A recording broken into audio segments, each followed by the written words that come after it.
નમસ્કાર વિદ્યાર્થી મિત્રો, ગુડ મોર્નિંગ. આપણે ગયા લેક્ચરમાં મોસ્ટ ટાઈમથી સવાલ ભણ્યા હતા. એના પછીનો સવાલ આવે છે આધુનિક ખેતી, જેને ઇંગ્લિશમાં કહેવાય મોડર્ન એગ્રીકલ્ચર. તમે જાણો છો કે ભારત હજારો વર્ષથી ખેતી કરતો આવતો દેશ છે. તેથી ભારતની ખેતીની અંદર જૂની પુરાણી પદ્ધતિઓનો ઉપયોગ થતો હતો. જ્યારે બીજી ભાષામાં કહું વિદ્યાર્થી મિત્રો, તો ભારતની ખેતી એ પરંપરાગત ખેતી હતી, જે સેન્દ્રિય ખાતર, બિયારણ, સાદા હળ, બળદ અને ખેતીના પ્રાથમિક સાધનોના ઉપયોગ દ્વારા ખેતી કરતો હતો. આ સાધનો ખૂબ ઓછી ઉત્પાદકતા આપતા હતા. તેથી તેઓના ઉપયોગ દ્વારા આખા દેશની ખેતી જેને જરૂરી હતું સંતોષવી શક્ય ન હતી. તેથી વિદ્યાર્થી મિત્રો, એક માર્ક્સમાં સવાલ પૂછાય છે. તેથી વર્ષ 1966 કયા વર્ષથી? 1966 ભારતમાં આધુનિક ખેતીનો જન્મ થયો. યાદ રાખજો વિદ્યાર્થી મિત્રો, પ્રશ્ન એવો પૂછાય છે કે ભારતમાં આધુનિક ખેતીનો જન્મ ક્યારે થયો? ત્યારે તમારે જવાબ લખવાનો વર્ષ 1966. આધુનિક ખેતીમાં આધુનિક ટેકનોલોજી જેમ કે હાઇબ્રિડ બિયારણ, રાસાયણિક ખાતર, જંતુનાશક દવાઓ, ખેતી માટેના નવા યંત્રો, સિંચાઈ પદ્ધતિઓ વગેરેનો સમાવેશ થાય. અંડરલાઈન કરજો. આધુનિક ખેતીમાં કોનો સમાવેશ થાય છે અથવા ઉપયોગ થાય છે? તમારે જવાબ લખવાનો હાઇબ્રિડ બિયારણ, રાસાયણિક ખાતર, જંતુનાશક દવાઓ, ખેતી માટેના નવા યંત્રો, સિંચાઈ પદ્ધતિ વગેરેનો ઉપયોગ થાય છે. યાની ખેતી ક્ષેત્રે હરિયાળી ક્રાંતિના ઘટકોનો ઉપયોગ થવા લાગ્યો, જેના કારણે ખેત ઉત્પાદનમાં અભૂતપૂર્વ વધારો થયો, જેને એક પ્રકારની ક્રાંતિ ગણવામાં આવી રહી છે.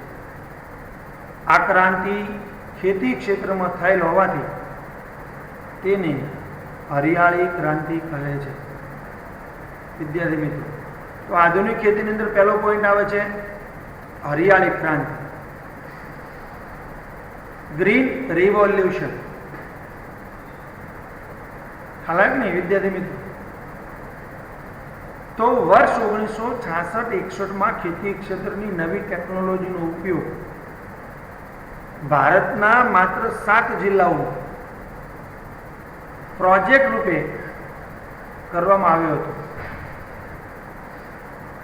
જેની શરૂઆતમાં IADP યાની ઇન્સેન્ટિવ એગ્રીકલ્ચર ડિસ્ટ્રિક્ટ પ્રોગ્રામ, એટલે કે જિલ્લાઓ માટેનો સઘન ખેતીનો કાર્યક્રમ સ્વરૂપે એને ઓળખવામાં આવે. સમય જતાં તેની અદ્ભુત સફળતાના કારણે તે આખા દેશ પર લાગુ પાડવામાં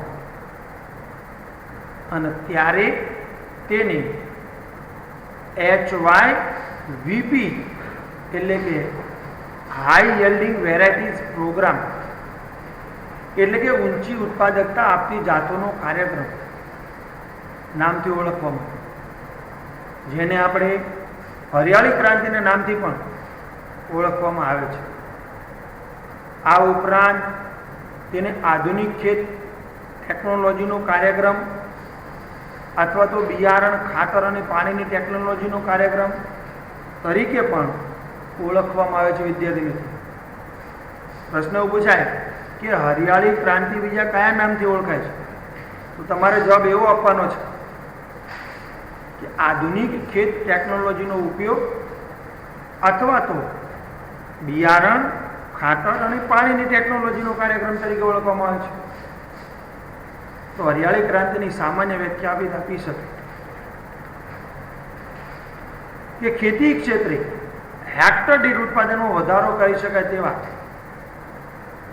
ફરી વખત જો, હેક્ટર દીઠ ઉત્પાદનમાં વધારો કરી શકાય તેવા હાઇબ્રિડ બિયારણો, રાસાયણિક ખાતર, જંતુનાશક દવાઓ, યંત્રો અને સિંચાઈનો ઉપયોગ કરીને ઉત્પાદનમાં વધારો કરવાની પ્રક્રિયાને હરિયાળી ક્રાંતિ તરીકે ઓળખવામાં આવે છે.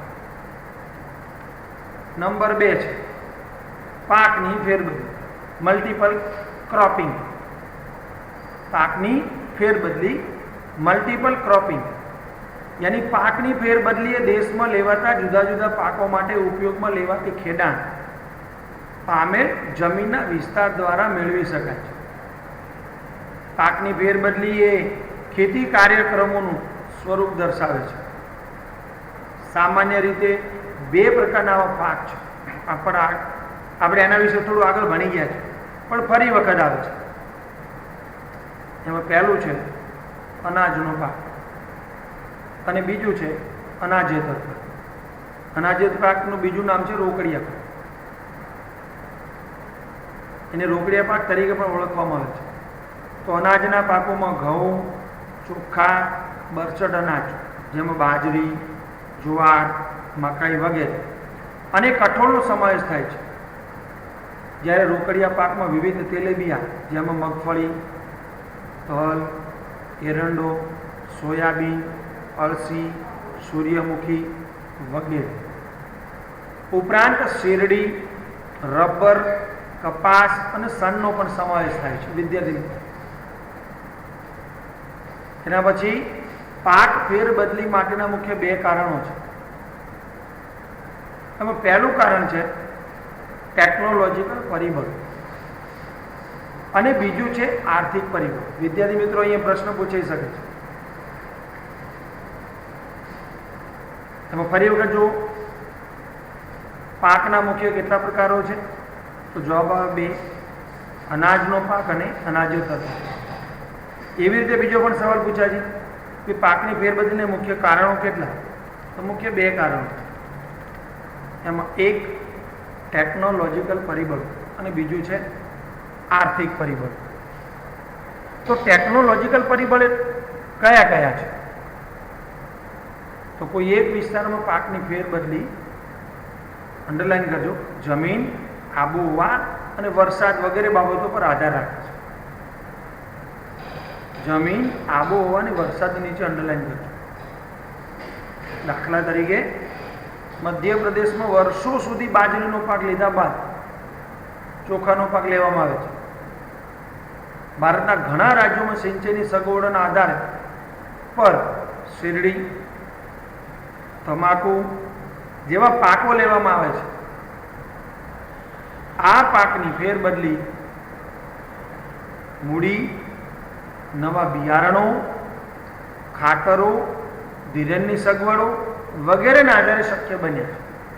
આ વાત થઈ ટેકનોલોજીકલ પરિબળો. હવે વિદ્યાર્થી મિત્રો, આર્થિક પરિબળ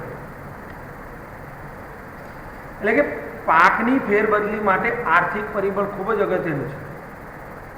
આર્થિક પરિબળોમાં પહેલું છે કિંમત અને આવક મહત્તમ બનાવવી. આ પહેલું પરિબળ છે. બીજું ખેતીજન્ય સાધનોની ઉપલબ્ધતા અને 3 ખેતીનું કદ, તેમજ ચોથું વીમા રક્ષણ અને 5મું છે મુદ્દત, એટલે કે જમીન માલિક પાસેથી મળેલ જમીનની મુદ્દત કેટલી છે, ટૂંકા ગાળાની, લાંબા ગાળાની કે મધ્યમ ગાળાની. તેથી આ પરિબળોની ઉપલબ્ધતા કે ઉણપ વિદ્યાર્થી મિત્રો જે તે પાકની પસંદગી કે ફેરબદલી માટે જવાબદાર હોય છે. જો મસ્ત સમજૂતી આપી છે. 1950-51માં અંદાજે 75% અનાજનો પાક અને 25% રોકડીયો પાકનું વાવેતર થતું હતું અથવા લેવામાં આવતું. ત્યારબાદ 1966થી દેશમાં હરિયાળી ક્રાંતિના ઘટકોનો ઉપયોગ અમલમાં આવતા પાકની ફેરબદલી જોવા મળે છે. એના પછી જો 1970-71માં અનાજના પાક અંદાજે 74% એટલે 1% ઘટ્યો અને રોકડિયા પાકો 26% એટલે 1% વધ્યો. તે વર્ષ 2006-07માં અંદાજે અનાજમાં 64% અને રોકડિયા પાકોમાં 36%નું પ્રમાણ હતું. વિદ્યાર્થી મિત્રો, બહુ જ કેટલો મોટો ઘટાડો જો 74થી સીધો 64 એટલે 10 અને 26થી સીધો 36 એટલે 10%નો વધારો. અનાજમાં 10%નો ઘટાડો, રોકડિયામાં 10%નો વધારો. પરંતુ ફરી પાકની ફેરબદલીના કારણે વર્ષ 2010-11માં અંદાજે અનાજનો પાક 66% એટલે 2% વધારો, 66%, અને રોકડિયા પાકોમાં 34%, યાની આગલા વર્ષ કરતાં 2% ઘટાડો. એવું agriculture statistic at a glance ના 2010-11ની આવૃત્તિમાં દર્શાવ્યું છે અને એના આધારે આપણે કહી શકીએ છીએ. એના પછી વિદ્યાર્થી મિત્રો આવે છે પાક સંરક્ષણ, ક્રોપ પ્રોટેક્શન. ઇંગ્લિશમાં ક્રોપ પ્રોટેક્શન તરીકે ઓળખવામાં આવે છે. વિદ્યાર્થી મિત્રો, કે જંતુનાશક દવાનો ઉપયોગ વડે ખેત ઉત્પાદકતા વધવી જોઈએ, પરંતુ ભારતમાં જંતુનાશકોનો હેક્ટર દીઠ વપરાશ ઘણો ઓછો છે. આર્થિક સર્વે 2015-16માં કરવામાં આવ્યો ને ત્યારે ભારતમાં 0.5 કિલોગ્રામ પ્રતિ હેક્ટર દવાનો ઉપયોગ થતો, જ્યારે અમેરિકાની વાત કરીએ તો અમેરિકામાં પ્રતિ હેક્ટર 7 કિલોગ્રામ, યુરોપમાં 2.5 કિલોગ્રામ, જાપાનમાં 12 કિલો અને કોરિયામાં 6.6 કિલોગ્રામ જંતુનાશક દવાનો ઉપયોગ થાય છે. જેના કારણે ભારતમાં 15-25% પાક જંતુઓ, રોગો, નીંદણ અને પશુ પંખીઓના કારણે નુકસાન પામે છે. તો એને બચાવી શકાય છે યોગ્ય દવાનો ઉપયોગ કરવાથી.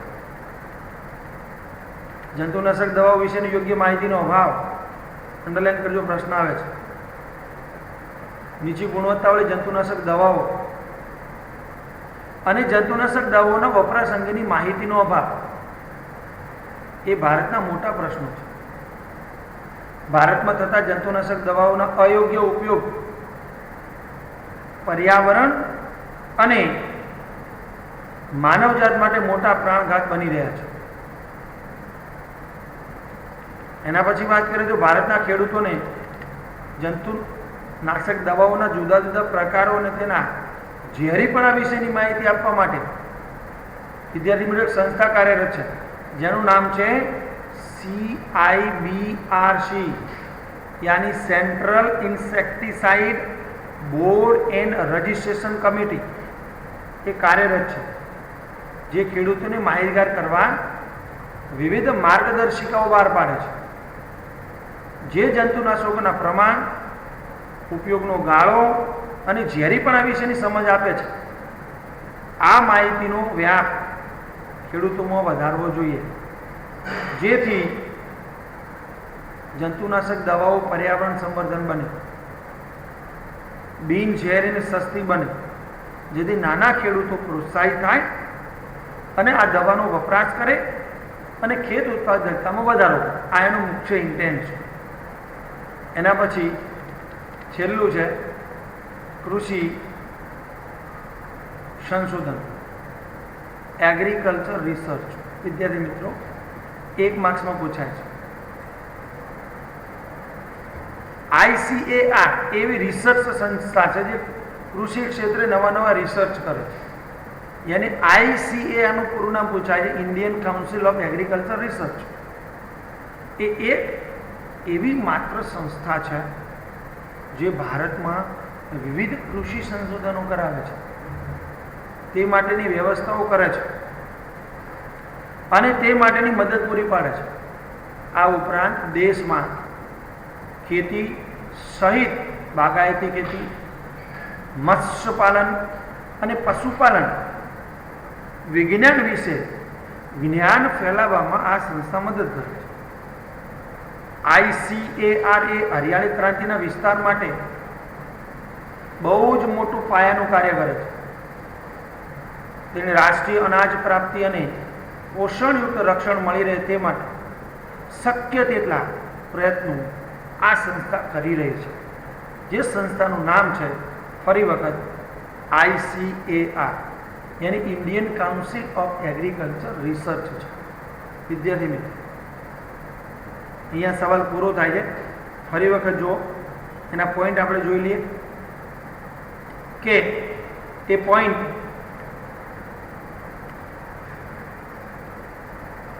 मुख्य प्रश्न एवो हतो आधुनिक खेती. तो आधुनिक खेती में पहलू है हरियाળી क्रांति, बीजू है पाकनी फेरबदली, ત્રીજું છે પાક સંરક્ષણ, ચોથું છે કૃષિ સંશોધન. વિદ્યાર્થી મિત્રો, આપણો લેસન અહીંયા પૂર્ણ થાય છે. તમે આનું સ્વાધ્યાય ઘરે બેસીને તમારે લખવાનું છે અને જ્યારે આપણે મળવાનું થાય ત્યારે તમારે રૂબરૂ સ્વાધ્યાય બતાવવાનું રહેશે. આ ઉપરાંત જેટલું ચાલ્યું છે એટલું બધું જ ઘરે બેસીને તમે તૈયાર કરો છો, કરતા રહેજો એવી અપેક્ષા કર્યું હશે. એવી અપેક્ષા સાથે આજનો આ લેક્ચર પૂર્ણ કરું છું. Thank you very much. તમારો